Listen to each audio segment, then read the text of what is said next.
Legal matter for Punjab and Haryana High Court at the rate 100 word per minute, 800 words. Be ready, start. The trial court, after following the procedure, framed necessary charges.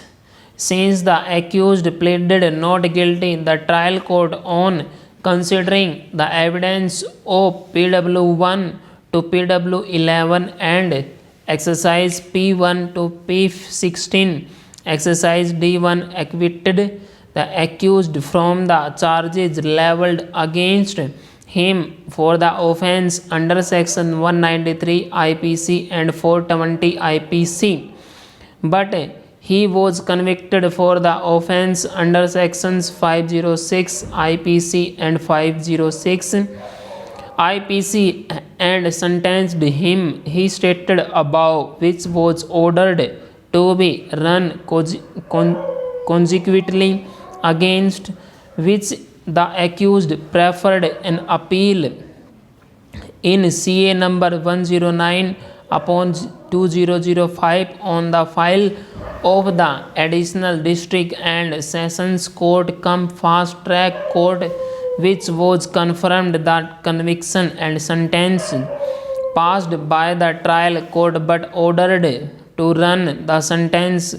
concurrently instead of consecutively, against which the present revision has been preferred by the petitioner accused, challenging the conviction and sentence passed by both the courts below. The learned counsel for the session petitioner accused submitted the PW1 has preferred a private complaint without approaching the concerned police. Only on the basis of the complaint sent by the learned magistrate, the case has been registered in CR number 233 of 2000 for the offence under sections 193 to 420 and 506 IPC. A private complaint can be entertained only when complaint to police is either refused to be registered or after entertaining complaint police has referred the case as mistake of law or fact or undetectable case or case of civil nature. The magistrate cannot usurp the jurisdiction of police by entertaining private complaint at the first instance without prior complaint to police. The second limb of the argument advanced by the learned counsel for the petitioner, that the complaint itself is not made out on the ingredients of sections 506 IPC. The threat should be a real one and just a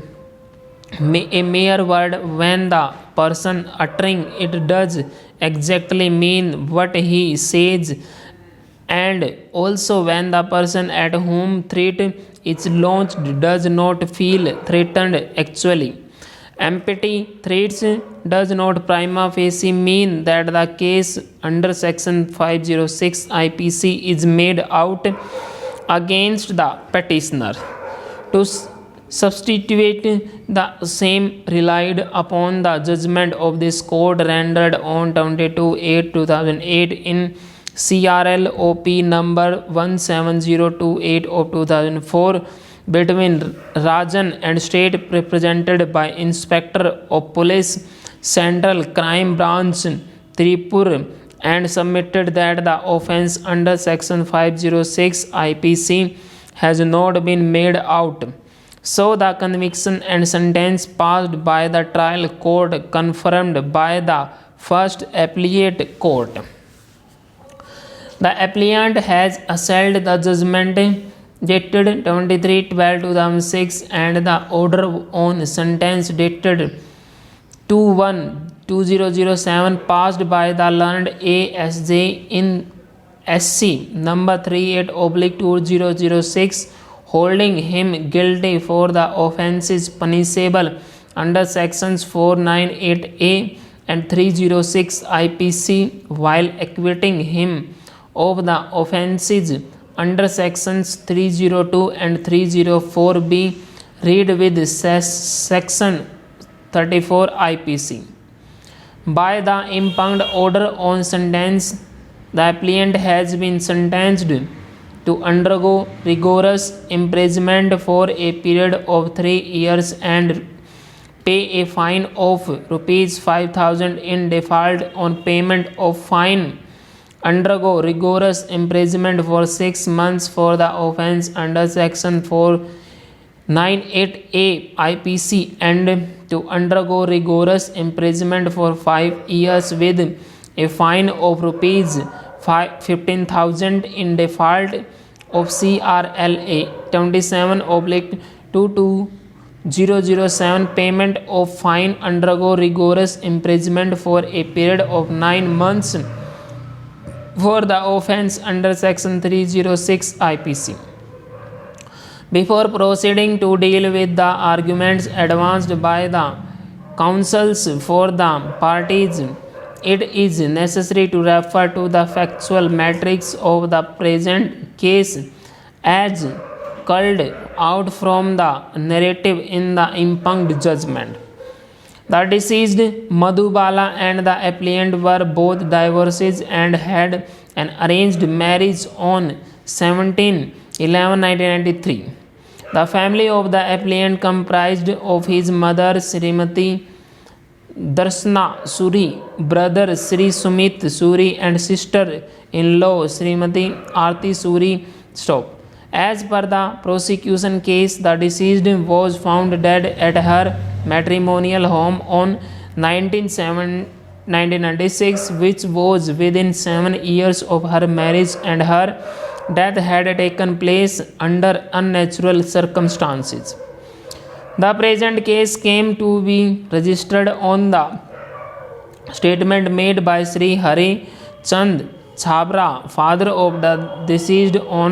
19/7/1996 itself. Initially charged for the offence under section 498, a read with section 34 IPC was framed against the appellant herein his mother, brother, and sister-in-law, and charged for the offence under section 304B read with section 34 IPC and section 201 IPC was framed against the appellant and his mother. Aggravated by the aforesaid order, the deceased mother had filed a revision petition in the High Court. Wide order dated 9/12/1999, the revision petition was allowed, and it was directed that charges for the offence under section 302/34 IPC should also be framed against the accused. Resultantly, wide order dated 11/9/2000 charge for the offence under section 304B read with section 34 IPC, and in the alternative charge for the offence under section 302 IPC read with section 34 IPC was framed. Full stop.